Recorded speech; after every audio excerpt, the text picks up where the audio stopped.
Hey guys, what's going on? Another beautiful day here in sunny California. Found this new cool trail, got a little creek flowing back there, really awesome. Today we are going over the mountain bike from DJ Electric Bikes, and this is a pretty cool little affordable kind of off-road electric bike. This thing runs for $13.99. It's got, most of the kind of basic bells and whistles that you might need for like kind of just moderate off-road use. It's got front suspension, spring suspension, 100 millimeters of travel. It's got a 500 watt hub motor, top speed of 20 miles per hour with cadence sensing pedal assist, or it's got a throttle up here on the right, which is awesome. This is live, by the way, from 0 miles per hour, which I love, very cool.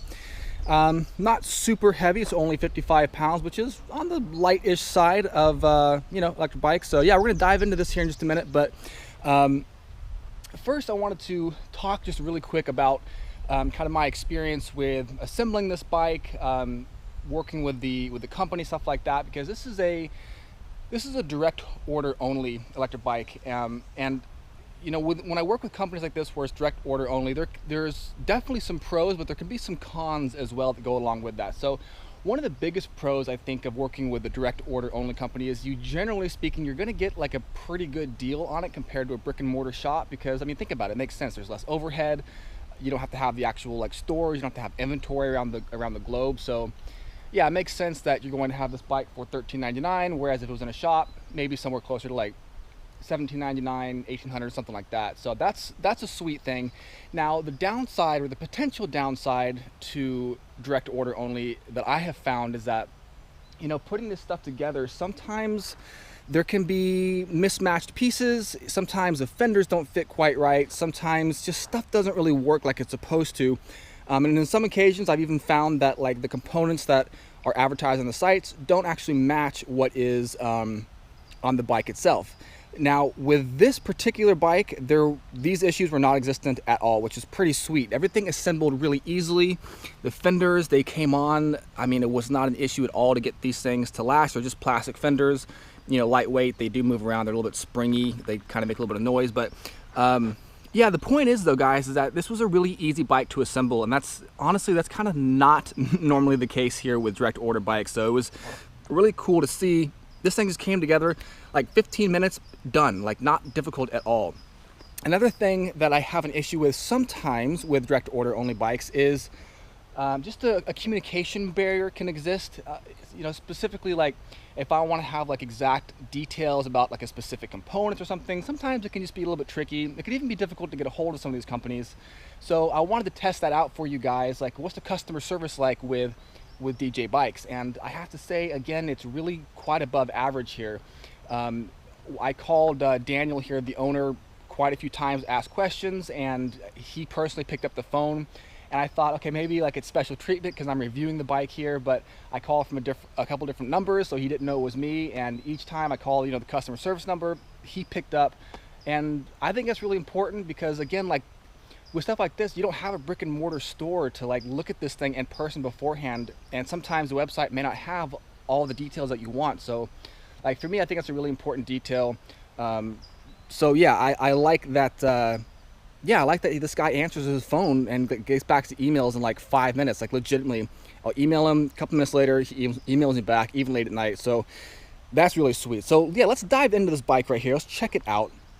Let's go back to the fenders here just real quick. I want to start with that. I like fenders on bikes. They just, obviously they help kind of keep some of the mud from gunking up my clothes. But again, these are just plastic fenders, and they're a little bit springy. They kind of rattle around a little bit.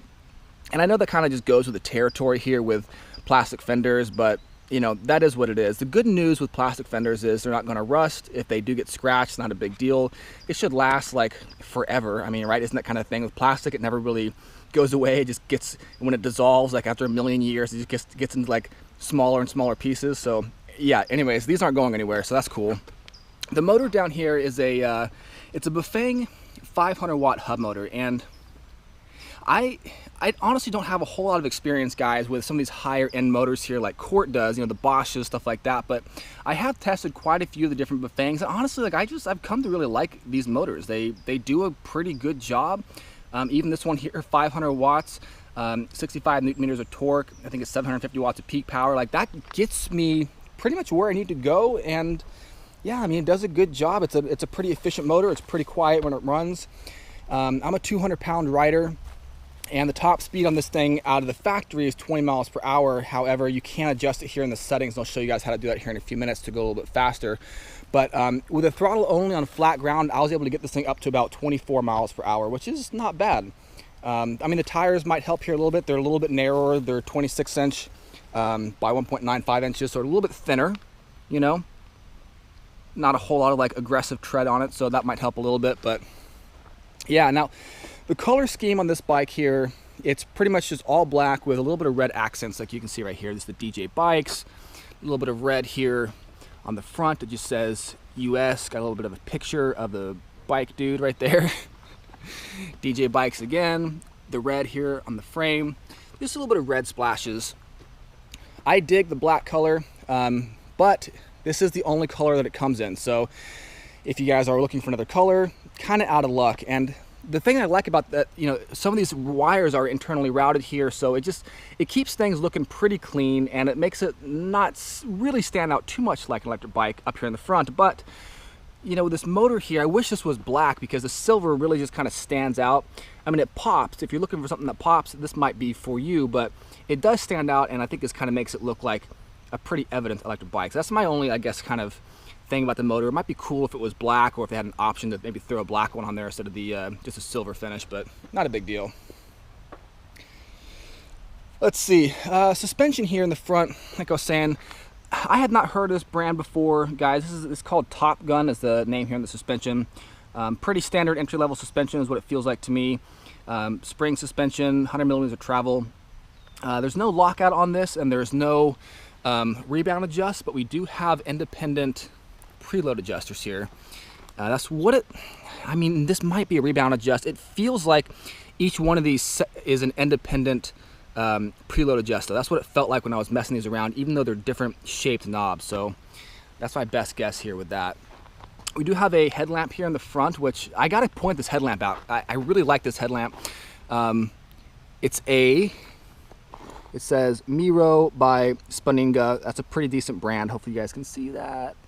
But the beam pattern on this headlight, and I'll turn it on here in a minute, but the beam pattern is actually pretty good. So it's a pretty tight little ball, and you know, if you're riding at night, I mean, it shoots probably, I don't know, 20, 30 yards out in the front, and you can actually use this thing to illuminate your path as opposed to just increasing visibility. So definitely bonus points there for that.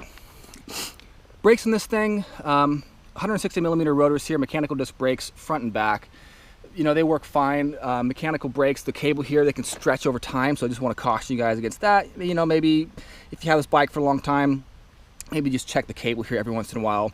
You can adjust it, you know, tighten it up if you need to. But the weird thing about this bike, is a little bit unusual, is the front brake is actually this one, the right brake. So it feels like a motorcycle setup to me. So front brake is on the right side of the handlebars, and the rear brake is the left handlebar right there, the left brake lever. So yeah, I mean, I just want to point that out. I didn't assemble the brake levers here when I got this. They were already assembled, so that might have been just maybe a mix match from the company, or maybe that's just how they like it. And I don't know. I don't think it's a huge deal, but I do want to point that out just because, like, for me, I think that could be a potential safety hazard if you didn't know. You know, you got on this bike, you're testing it out, you're riding full speed, and you think you're gonna maybe gonna slide into a, you know, burnout, lock out your rear tire, and then you accidentally hit the front brake instead of what you think is the rear brake, and you go flying over the handlebar. So I just don't want that happening for you guys. But back to the color scheme here. I mean, even like the spokes here, these are black, you know, and that's kind of like a little upgrade. You know, normally it's silver finish, so that's cool. Again, I like that everything is pretty smooth here with the colors. Pretty much all black except for that rear hub motor like I was talking about. So yeah, here's these brake levers. Just want to get you guys a kind of a close-up view here. It's just the, you know, the Tektro rubber little grip here on the front. This does have motor inhibitors, so whenever you hit the brake levers on this, the motor is going to shut off, which is nice because that just basically ensures you're going to have the shortest possible stopping distance. You definitely want that on an electric bike. I mean, at least I do. I just think it's a really important feature, especially for a cadence sensor here. I mean, this is a 12 magnet cadence sensor. So, you know, with cadence sensors, you're not going to, generally speaking, they're not going to be as precise. You're not going to be as sensitive as a as a torque sensor or an advanced sensor. So basically, like, you know, when I hit when I start pedaling on this, there's a delay from the time I start pedaling to the time that the motor actually activates and starts delivering power and propels me forward. And then likewise, whenever I stop pedaling, you know, stop pedaling, about a half second to a second later, the motor deactivates. So, and I actually had this happen, like doing some trails back here, like when you're going through really tight single track trails and you're going at low speeds, you know, that stopping and starting on the motor, that delay, that can be tricky. So the fact that you have motor inhibitors where you can kind of override that, and even if you stop pedaling and you're like, I'm still going, you just tap the brake or slam it if you need to, but that's going to shut off the motor. Like I said, it just ensures as short as possible stopping distance. So really important feature here, in my opinion. I like that. We do have quick release here on the front tire, just 9mm skewers, pretty standard. Quick release here for the seat post as well. And actually, let's talk about the battery here first, and then we'll go up to the to the control center here. Oh, I do want to point out though, hey, this has bottle cage bosses, yay, very nice. Okay, so the battery. This is a 48 volt, 13 amp hour battery. So I think that's like a little bit larger than average. The charging port for this thing is up here on the top, which is nice because if you think about it, if you have this thing plugged in and you try to pedal, or for whatever reason, you need to move the cranks, you forget that it's plugged in, whatever, the cranks aren't going to get in the way of the cord there. So, you know, because sometimes they'll put the charger here, the charging port down here at the bottom. Looks like that might even be what this cutout is here for, right there. So yeah, so I like that the charging port is up here on the top. Now, to actually use this battery, to turn on the bike here, you have to have the key inserted. Okay, so you have to put the key in, turn it to the on position, and then once it's on, the battery's actually live, and you can see that by pressing the power button right there. You can get a quick readout of just how much juice you have left. It's kind of hard to see, but yeah. Now, the keys up here on the top, normally I'm not really a big fan of this because when I pedal, I notice that sometimes my heel or like my shoe, the edge of my shoe will catch on the key. It just kind of gets annoying. It can also even damage the key. But the cool thing about this is this key folds. Check that out. Look, I'll do this again. Look, this is normal, right? And then when you're in operation, you can fold that thing down. Just shaves off a little bit of the length there, so that's kind of cool. I like that feature. To take this thing out though, the battery, you do have to actually release the seat post all the way. So you have to take the seat post all the way out, and then once you have that out, turn the key, give this thing a lift, and it comes out just like that. So not a huge deal. I mean, it is one extra step here to get this battery out, but I don't know, not a huge deal. I mean, it does have that nice handle there. It just makes it easy to kind of hold this thing. I mean, you don't want to drop these batteries. These are expensive, right? So this grip is pretty nice. I like that. Slide it back in, easy peasy, unless you're trying to do it one-handed. Hold on. Can we do it one-handed? There we go. It's not too bad. There we go. And as you can see there's the grooves here in the back. You have to line that up. And then this side over here is beveled just to stay out of the way of the seat post. Once it's back in, just push it down, make sure it's seated all the way. Put the saddle back in. We'll go ahead and clamp that back down, and then you're good to go. So again, just make sure this thing is on. Now, once this is on, we can go over here to the control center, and to turn the control center on, pretty common sense. You're just going to hold the center button down. It says mode, you know, mode/power. Maybe I need to actually toggle this again. So this is actually on when I put the battery in. So I'll turn it off. Oh, it wasn't on. There we go. Okay, now it's on. Okay. Now, with this setup here, whenever you turn the control center on, it's going to revert back to pedal assist mode level 1. So I'll show you right here. Like, let's say I like to cruise in pedal assist mode level 5. I turn it off, goes back on, and it goes back to pedal assist mode level 1.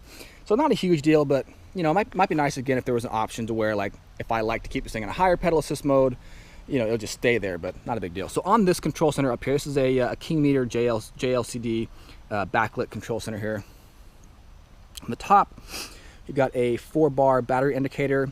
Of course, this is not going to be as precise as a battery indicator with more bars, like, you know, 10, and it won't be as precise as something like a percentage indicator, which I always do prefer. But up here on the top right, we have a clock, the pedal assist mode and pedal assist level, and again it goes from 0, which is completely off. So at 0, the throttle is dead, the pedal assist is dead, and to actually use the motor, you have to get into pedal assist mode level 1, 2, 3, 4, or 5, and that's it.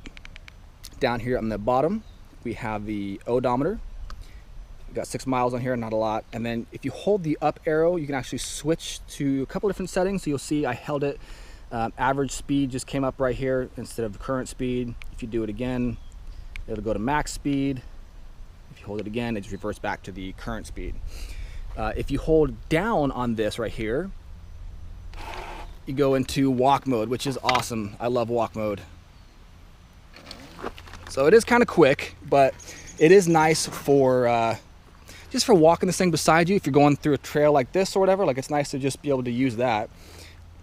Now, to actually turn the backlight on and the front headlight, we're going to hold the up arrow and the mode button.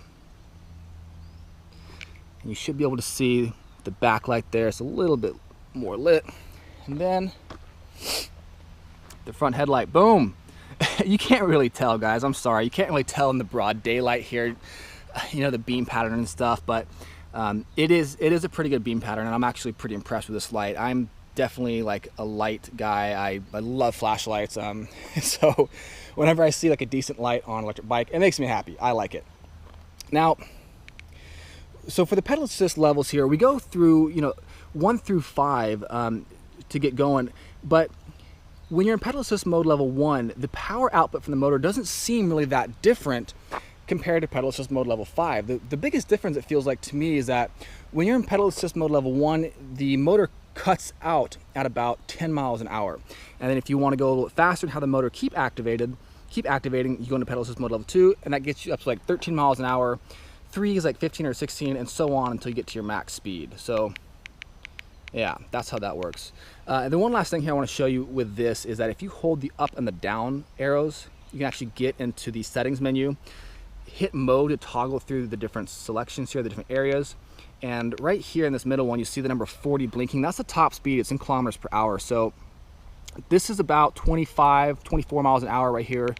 And you can bring it all the way down to, I think it's 13 miles an hour, 13 kilometers an hour, 12 kilometers. Yeah, so 12 kilometers an hour. And then if you keep going down, it cycles back. But that's kind of cool if you want to change this for maybe somebody who's not as experienced on an electric bike. I really like that it has that function on these King Meter displays in the back end here. So one more thing here about the throttle, which is cool. So again, 20 miles per hour top speed, unless you change it here in the back end of the settings. But this throttle will give you full power, full speed, regardless of what pedal assist level that you are in. And I really like that. There's a lot of times where a lot of electric bikes, it feels like the throttle matches the pedal assist setting. And to me, that kind of defeats the purpose of the throttle, right? Like if I want the throttle, it's to override whatever pedal assist level I'm in, and especially when I am at a stoplight and trying to cross a street. You know, again, this is a cadence sensor. Sometimes it's slow to start. I want to be able to just hit that throttle from 0 miles per hour and go and unleash, you know, all the power that I have, and you can do that with this. So again, I want to show you here real quick. This is live from 0 miles per hour. Again, I love this. Very cool feature, but you can let this bike get away from you. If you're just walking it and you forget, boom, you hit the throttle, it will get away. So I just want to caution you guys against that because it has happened to me. So yeah, I think that's pretty much it for the control center there. It's a pretty standard, you know, kind of King Meter display. I've seen this quite a few times now. The only thing about this is it's not adjustable without tools. So, you know, if you want to try to adjust this for glare, like even right now, you can kind of see, I have to move the camera to get the right shot here so you can see it. But if you're riding, you want to like move this thing down to get the sun out of it, you don't get the reflection. You can't really do that without tools. And it also just means that if you're at a public bike rack, this thing might get scratched up. So yeah, I'm gonna turn this headlight off real quick. I wanna go back to the headlight real quick just to point out that This thing is mounted to the arch here on the suspension, the headlight. And while it is a great headlight, because of this mounting point, it's basically, you know, unsprung, unsuspended weight, however you want to call it. So it's gonna bounce around a little bit more than if it was put up here on the frame. So it's not a huge deal, but just wanted to point that out again, just, you know, show you guys everything. This stem is pretty cool. It is adjustable angle, so if you want to have more of an aggressive angle, you can tilt it down a little bit. If you want to have more of a relaxed angle, just bring it up, and it just kind of brings the whole posture more upright. I like that. Very nice. Pretty standard Shimano SIS Index 7-speed trigger shifter or thumb shifter up here on the right-hand side. Well, we do have a bell over here on the left. I just want to show you that real quick. That's what it sounds like.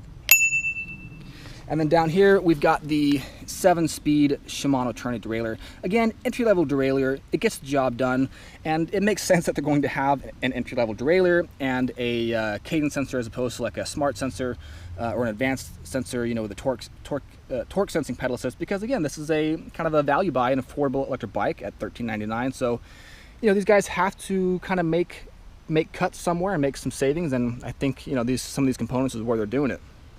Now, what I like about this here is this kind of steel little roll cage on the back. This is nice because if you do lean this bike over, or even possibly a rock strike, it should help protect the derailleur here, and maybe even the power cable that feeds into the motor. So nice little piece right here. The chain guide here is pretty cool. It's a double-sided one. It's just going to keep this chain, help keep the chain from popping off towards the outside or the inside, because again, it does cover both sides here. Now, this is made out of plastic, so it's not going to be as durable as aluminum or steel. So if you do get a rock strike or something, just a strike of any kind of on here on the bottom, it could possibly crack this. So just something to kind of watch out for there. And then I want to point out here just one more thing about just the overall kind of the weight of the bike again. So 55 pounds, right? This battery here is about 9.5 pounds, and this motor is about 11 pounds. And the battery, this kind of a silverfish style battery, it's right behind the seat post. And then the motor here in the back, it just means that this bike is really back heavy. And that can result in frame flex, and it can result in speed wobbles if you're going really fast. I didn't notice that with this bike, even at 24 miles per hour, but even without that, it's just back heavy. Like try to pick this thing up, you got to really kind of get your hand way in the back, and it's kind of difficult to carry this thing around compared to a bike with maybe a mid-drive motor or a battery that's on the down tube. Now, so the reason I mention that is because like I was trying to get this bike up my stairs, and I was trying to carry it at first, and it was just too unwieldy. So what I ended up doing is just turning it on and using the throttle to kind of finesse it up the stairs. And again, just another really cool reason why I like the throttles hot at 0 miles per hour. So yeah, again guys, I mean, I think this is a cool, just, you know, kind of entry-level affordable electric bike from DJ Bikes. Some of the very cool pros here is not too expensive, but you do have really good customer service. And this thing does, you know, it did come together really easily, which is something that I don't always find with these direct order bikes.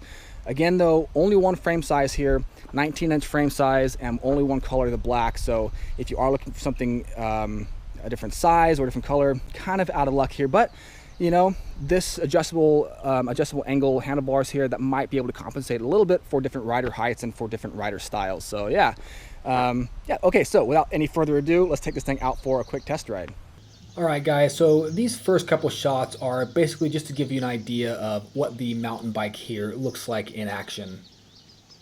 This is the same area I was filming before, just a nice little modest trail that I've been riding on here recently. And again, this is really the kind of trail that I think the mountain bike is kind of meant for. It's kind of built for this, not serious heavy-duty off-road use, but just kind of some casual stuff like this.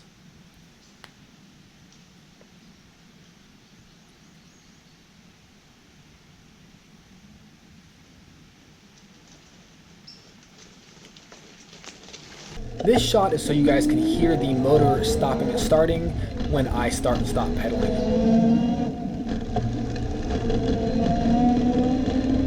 As you guys can probably see, there is a bit of a delay here between the time I start and stop pedaling, and that's kind of just a byproduct of a cadence sensor. I find this to be the case with almost every single cadence sensor that I've tested.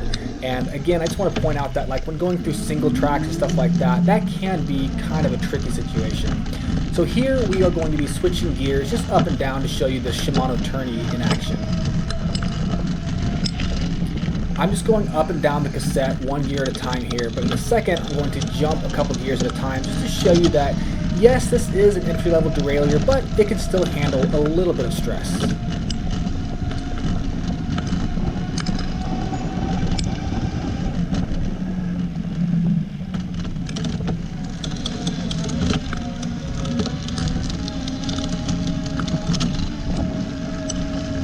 And of course, we have to get a shot of the suspension in action here. These are the single tracks I was talking about. When you're going slow, trying to navigate obstacles, the cadence sensor makes it a little tricky. And you can really see the suspension working here in that slow-mo shot. The first couple shots are basically just to give you an idea of what the mountain bike here looks like in action. This is the same area I was filming before, just a nice little modest trail that I've been riding on here recently. And again, this is really the kind of trail that I think the mountain bike is kind of meant for. It's kind of built for this, not serious heavy duty off-road use, but just kind of some casual stuff like this.